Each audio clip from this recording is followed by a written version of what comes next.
لا، ما هو ده اللي بيفشلك. لو البرودكت بتاعك انت عامل له ماركتنج بلان من غير 16 حاجه دول، انت اكيد عندك مشكله كبيره. هقسمهم لك على 4 مراحل. رابع مرحله هي مرحله التنفيذ او الاكسكيوشن. طبعا دلوقتي بتقول لي هو فين المكان اللي على السبوره اللي هتكتب فيه المرحله الرابعه؟ مش عارف.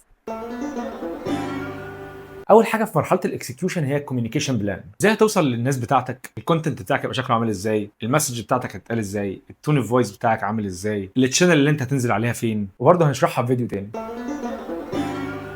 تاني حاجه هي الميزانيه، دي يعني مخربه مع كل الناس.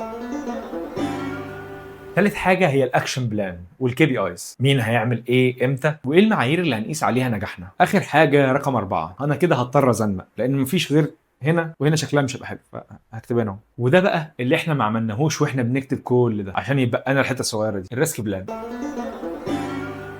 ريسك بلان هي انك تحط خطه او بلان بي زي ما بنقول، ايه اللي ممكن يواجهك وانت بتكسكيوت كل خطوه من الخطوات، تاثيرها هيكون عليك كبزنس وكبراند عامل ازاي، وازاي هتتعامل مع كل ريسك منهم. دي بقى بتخليك في حته تانية خالص. فلو عملت 16 خطوه دول، اتحداك انك تقابل اي مشكله من اللي انت بتقابلها دلوقتي، او اي مشكله ممكن تقابلها لو جيت تبدا البراند بتاعك. فلو عايز بقى يا سيدي الفريم ورك ده كله في صفحه بي دي اف واحده، اكتب كلمه بلان في الكومنتس